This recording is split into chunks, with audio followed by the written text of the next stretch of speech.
जी screen नजर आ रही है? Yes ma'am.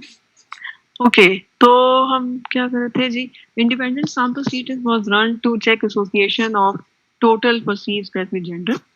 The test was run after checking assumptions of normality and homogeneity of variance. ये मैं आपको बता रही थी कि थीसिस में अक्सर ऐसे होता है कि हम assumption का जो जिक्र है वो मेथोडोलॉजी में करते हैं, रिजल्ट राइटिंग में नहीं कर रहे होते हैं. वहां पे आप एक दफा बता देते हैं कि ये assumption हम चेक करेंगे. तो अब जब हम टी टेस्ट की बात करेंगे उसमें दो assumptions बहुत इंपॉर्टेंट है, एक नॉर्मेलिटी की और दूसरी आपके पास लेविन्स टेस्ट की जिसे हम कहते हैं होमोजेनिटी ऑफ वेरिएंस.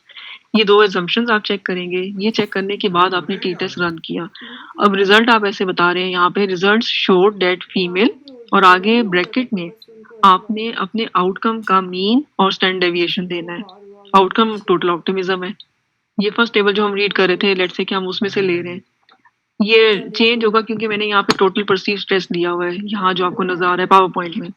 आप इसे बेशक खुद से करके देख लीजिएगा इस फाइल पे. ओके, तो अब यहाँ पर मीन आ गया फीमेल के लिए. यहाँ पे क्योंकि हम स्ट्रेस की बात कर रहे हैं तो यहाँ पे फीमेल्स में 27.4 है और साथ प्लस माइनस के साथ स्टैंडर्ड डेविएशन आएगा. स्टैंडर्ड डेविएशन जब भी रिपोर्ट करना है वो प्लस माइनस के साथ आता है. मेल रिस्पोंडेंट्स में आपके पास 25.8 आ गया. यहाँ पे अगर मैं देखूं तो जो फीमेल है वो ज़्यादा स्ट्रेस्ड है एज कम्पेयर टू मेल.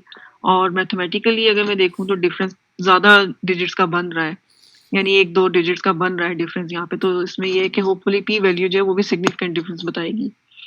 उसमें अगर हमने जब रिजल्ट आगे लिखना है तो सेंटेंस पहले हमने ऐसे लिखा हैड, ये पीछे सेंटेंस आ रहा है इस तरह से ज्वाइन हो रहा है, had statistically significantly different means for total perceived stress.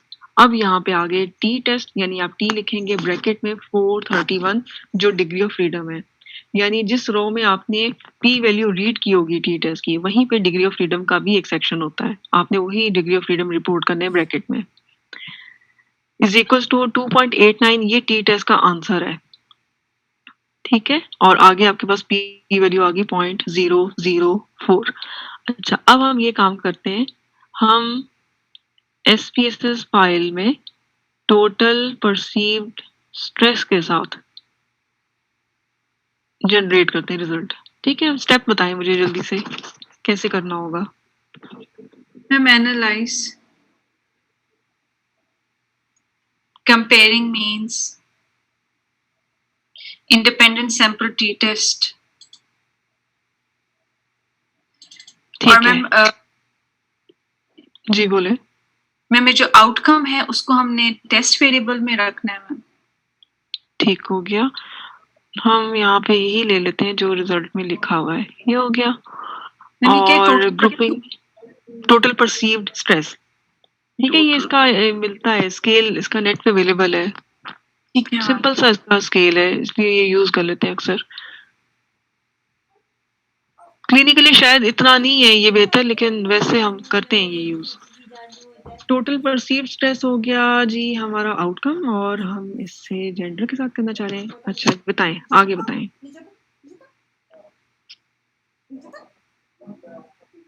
Ma'am फिर ये जो क्वेश्चन मार्क्स हैं ये बता रहे हैं कि आपने कोडिंग रिपोर्ट करनी है. ठीक है, डिफाइन ग्रुप्स में जाके मैम कोडिंग. ठीक है, कोडिंग क्या है यहाँ पे कुछ नजर आ रहा है यहाँ से वेरिएबल व्यू में? मैम एज लिया हमने? नहीं हमने जेंडर लिया है. जेंडर में मैम मेल 1 और फीमेल 2 है. 1 ठीक है, 1 और 2 ठीक. ये कंटिन्यू कर दिया, ओके कर देते हैं. ये तुझे ही पता है. ये मैंने आपके लिए सेव की थी, आपके पापा पी गए. अच्छा जी, अब आपके सामने ये रिजल्ट आ गया. अब अगर आप जो मैंने पावर पॉइंट पे दिखाया था उसके साथ अगर आप रिलेट कर सकें, हमने फीमेल के लिए भी लिखा था ब्रैकेट में मीन और स्टैंडर्ड डेविएशन क्या है, राउंड ऑफ करके लिखा हुआ है. इसी तरह से मेल के लिए भी बताया था मीन और स्टैंडर्ड डेविएशन, ये हमने फर्स्ट टेबल से निकाला. सेकंड टेबल से हमें टी टेस्ट का आंसर चाहिए था. टी टेस्ट का आंसर अगर माइनस साइन के साथ आ रहा है तो आप माइनस इग्नोर करेंगे, लिखेंगे नहीं. इसका वो क्या कहना चाहिए कि कोई ऐसा कोई नहीं होता इम्पैक्ट नहीं होता। ये सिर्फ इस बात पे डिपेंड कर रहा होता है कि जब आपने टी टेस्ट को वो फॉर्मूले में यूज किया है तो पहली वैल्यू बड़ी थी या दूसरी बड़ी थी, वो प्लस माइनस का आ जाता है साइन। सिर्फ इतनी बात है, इसमें आप माइनस रिपोर्ट नहीं करेंगे लिखते हुए रिजल्ट में। टी टेस्ट का आंसर यहाँ पे 2.898 आ गया, क्योंकि लिवीन्स टेस्ट में जो पी वैल्यू है वो 0.165 है। This is more than 0.05, so we have to read first row. First row में टी टेस्ट का आंसर 2.8 हो गया।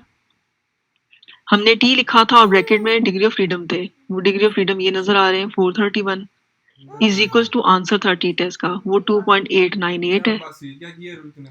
ठीक है, फिर उसके बाद पी वैल्यू थी, पी वैल्यू हमारे पास आ गई 0.004 जो 0.05 से काफी कम है।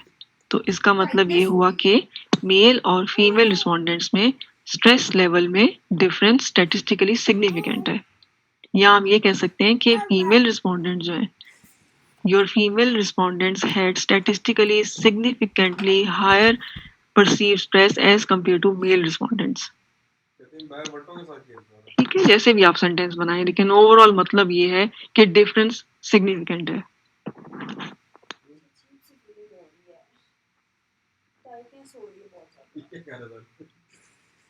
जी, ये बताएं, यहाँ तक ये समझ आ गया? ओके, ये तो यहाँ तक आपके पास हो गया इंडिपेंडेंट सैंपल्स टी टेस्ट। फिर इसके बाद हमने ये भी कहा कि आपके एसपीएसएस फाइल में ज़रूरी तो नहीं है कि आपके सारे इंडिपेंडेंट वेरिएबल जो हैं वो बाइनरी हों। जैसा यहाँ पे भी अभी हम देख रहे थे कि सिर्फ 2-3 वेरिएबल हमें नजर आए हैं कि जो बाइनरी हैं। जब आप वैसे अपना क्वेश्चन डिजाइन करेंगे उसमें बहुत सारे आपके, मेरे ख्याल में मैक्सिमम आपके जो क्वेश्चंस होंगे वो मोर देन 2 ऑप्शंस के होंगे। और अगर आपका आउटकम क्वांटिटेटिव है तो उसमें फिर हम यूज करते हैं वन वे अनोवा। ठीक है, ये भी assumptions वही है सारी जो कि टी टेस्ट की थी, सब वही assumptions होंगी। सिर्फ एक इसमें डिफरेंस आएगा, वो ये कि इंडिपेंडेंट वेरिएबल जो है उसकी ऑप्शन मोर देन 2 होनी चाहिए। This is the only difference. बाकी सारी assumptions वही हैं जो इंडिपेंडेंट सैंपल्स टी टेस्ट की हैं। ठीक है, अब इसे एसपीएसएस में हमने करना कैसे है? अगेन आपने जाना है एनालाइज पे,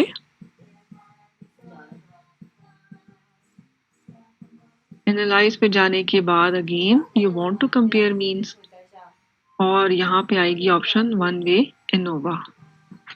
इसको क्लिक कर दिया। अब हम चले दोबारा से हम ये ले लेते हैं टोटल परसीव्ड स्ट्रेस। ये आउटकम वेरिएबल है, डिपेंडेंट वेरिएबल है, इसलिए इसको हम डिपेंडेंट डिस में डाल देंगे। फैक्टर का मतलब यहाँ पे होता है वन वे नोवा में, जो एसपीएसएस में फैक्टर ये कह रहे होते हैं इंडिपेंडेंट वेरिएबल को, यानी जो ऑप्शंस हैं आपकी वो हम यहाँ पे ले लेते हैं। इसमें ये आपको नजर आ रहा है एज विथ 3 ग्रुप्स, ये वेरिएबल इसमें बना हुआ है, ट्रांसफॉर्म किया हुआ है, इसलिए ले लेते हैं यहाँ पे। ठीक है जी, इंडिपेंडेंट वेरिएबल एज हो गया विथ 3 ऑप्शंस और आउटकम वेरिएबल हो गया टोटल परसीव्ड स्ट्रेस। कंट्रास्ट में जाने की जरूरत नहीं है आपको। ठीक है, पोस्ट हॉक भी नहीं, इसको भी रहने दें। ऑप्शंस में आप जाएंगे, ऑप्शंस में डिस्क्रिप्टिव पे करना है आपने, होमोजेनिटी ऑफ वेरिएंस पे करना है आपने। अगेन ये वही बात है, होमोजेनिटी ऑफ वेरिएंस के लिविंग्स टेस्ट यहाँ पे रन होगा, इस पे करना है आपने और कंटिन्यू करना है। ठीक है, सिर्फ 2 जगहों पे हमने टिक किया था।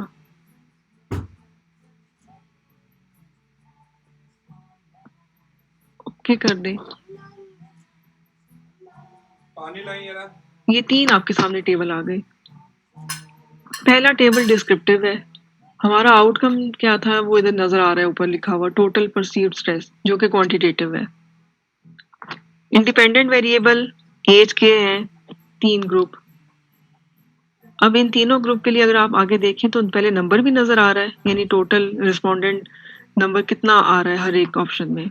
147 रिस्पोंडेंट इस एज ग्रुप में आ रहे हैं, 152 इसमें आ रहे हैं, एंड रिमेनिंग 134 और 45 प्लस। फिर इसके बाद मीन भी आपको नजर आ रहा है, ये परसीव्ड स्ट्रेस का है, यानी स्ट्रेस लेवल आप कह लें। इसमें अगर मैं देखूं तो जो यंगेस्ट ग्रुप है उसमें आपके पास हाईएस्ट आ रहा है लेवल परसीव्ड स्ट्रेस का। फिर उसके बाद ऑलमोस्ट सेम है, थोड़ा सा डिफरेंस है। ये यहाँ तक बात होगी डिस्क्रिप्टिव की। फिर इसके बाद आगे ये स्टैंडर्ड डेविएशन है, क्योंकि जहाँ कहीं भी मीन रिपोर्ट होगा स्टैंडर्ड डेविएशन तो रिपोर्ट करनी ही करनी है। इंटरवल्स मर्जी है, ये वैसे आप बेशक ना करें। मिनिमम मैक्सिमम ये बेसिकली वो जो स्केल आपने यूज किया ये उसका है, यानी मीन तो देखें जो आपके पास यंगेस्ट ग्रुप है उसमें मीन 27.5 है। मिनिमम आंसर जो आ रहा है इस एज ग्रुप में स्ट्रेस का उस स्केल पे वो 12 आ रहा है और मैक्सिमम 46 आ रहा है। फिर आगे भी आपको ये मिनिमम मैक्सिमम दे रहे हैं, इसमें से वो इंफॉर्मेशन जो आपके लिए जरूरी है आप वो निकाल के उसको फिर आप ड्रॉ करेंगे अपनी रिसर्च में।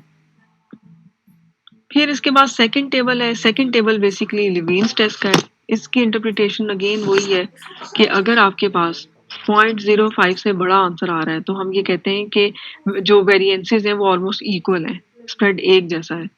यहाँ पे लेकिन ऐसा वो नहीं आती बात जैसे टी टेस्ट में थी कि कौन सी रो हम रीड करेंगे। इसमें सिर्फ आपने रिपोर्ट करना होता है कि लिवीन्स टेस्ट की पी वैल्यू ये थी। ये हो गया और उसके बाद फिर आपके पास आएगा एनोवा का आंसर, यानी सॉरी टेबल में से शिफ्ट हो गया, एनोवा का आपके पास टेबल आएगा। इस सारे टेबल में सिर्फ आपने पी वैल्यू सर्च करनी है वो किधर है, और वो बेसिकली है सिग्निफिकेंट वैल्यू के नाम से SIG। पी वैल्यू यहाँ पे 0.096 है, यानी 0.05 से काफी बड़ी है। तो अब मुझे बताएं कि क्या इसका होगा, इंटरप्रिटेशन क्या बनी फिर रिजल्ट की इस पी वैल्यू के साथ। What you can comment.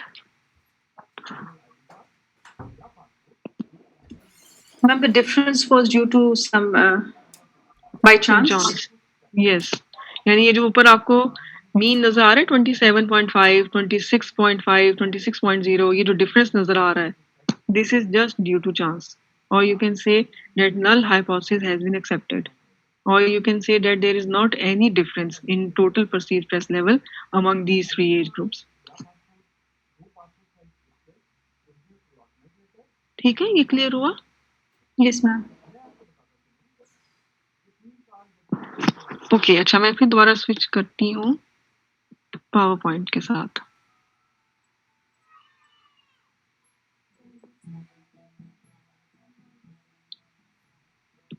अच्छा जी, हम ये पहले रिजल्ट देख रहे थे टी टेस्ट का।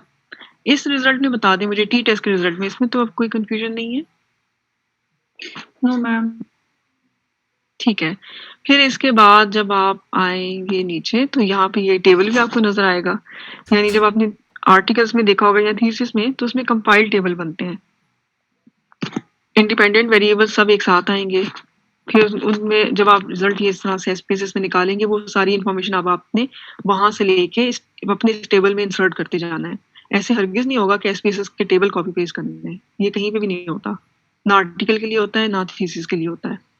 जो जो इन्फॉर्मेशन रिक्वायर है उसके कॉलम बनाते जाएंगे और वहां से कॉपी करके अपने रिजल्ट को सिर्फ यहाँ पे डालते जाएंगे। ये एक सैंपल आपके सामने हो गया टी टेस्ट के लिए। इसी तरह से बनेगा टेबल एनोवा का, सिर्फ ये डिफरेंस आएगा कि यहाँ पे हर वेरिएबल के लिए दो ऑप्शन है, उसमें मोर देन 2 ऑप्शन हो जाएंगी। बाकी सारी इन्फॉर्मेशन ऐसी उसमें भी ऐड करनी है आपने। ठीक है, ये क्लियर हो गया? मेरा तभी बहुत टाइट हो रहा है, आगे तुम्हारी मर्जी। Yes ma'am. अच्छा, अब जब हमने रिजल्ट लिखना है इसके लिए एनोवा के लिए तो उसमें कैसे हम लिख रहे हैं जी, one way analysis of variance was conducted after checking assumptions of, again ये दो आएंगी इसमें टी टेस्ट की तरह ही होगा, normality and homogeneity of variances. Results showed that with increasing age groups there is increase in score of total optimism। यहाँ पे outcome different लिया हुआ है, आपके सामने जो मैं करी थी वो स्ट्रेस के साथ था, इसमें ये है कि हमने टोटल ऑप्टिमिज्म के साथ किया और रिजल्ट हमें यहाँ पे ये बता रहा है कि एज जैसे जैसे इंक्रीज हो रही है एज ग्रुप उसी तरह से टोटल ऑप्टिमिज्म का लेवल बढ़ रहा है। और पी वैल्यू ये रिपोर्ट करी है कि ये डिफरेंस यहाँ ये जो इंक्रीजिंग पैटर्न है ये स्टैटिस्टिकली सिग्निफिकेंट है।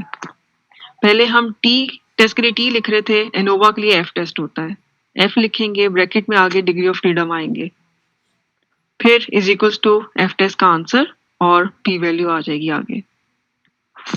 ठीक है, अब इसी वेरिएबल के साथ करके देख लेते हैं।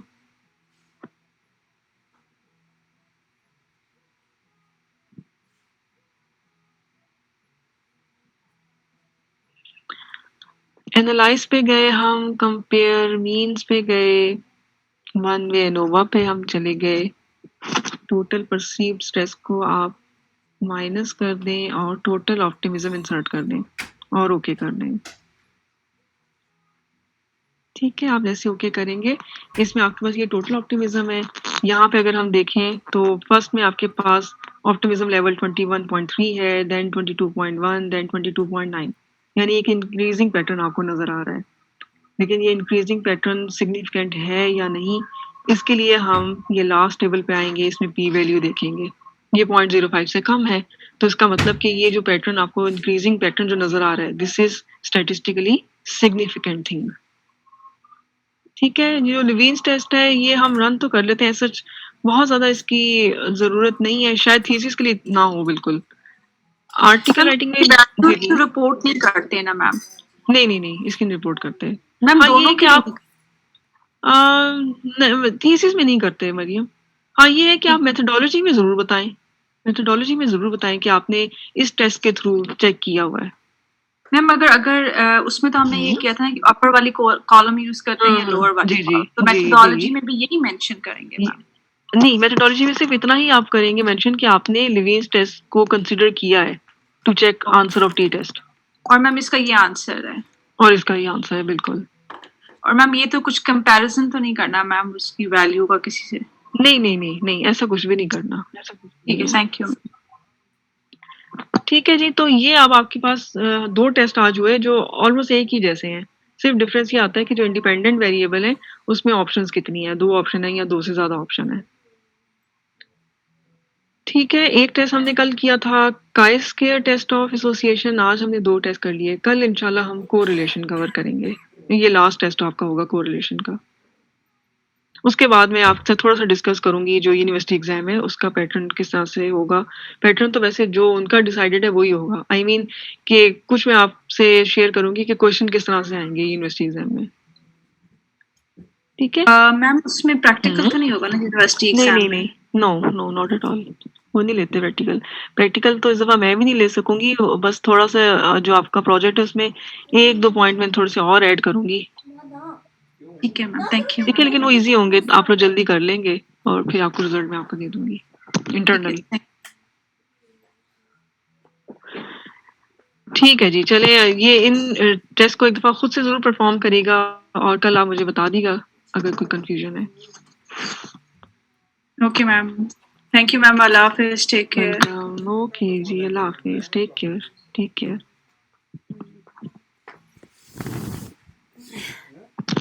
क्या आदिल, क्या कह रहे हो? क्लासेस ऑनलाइन नहीं करवानी तुमने? नहीं, अब मैं जाना है। अच्छा ठीक है।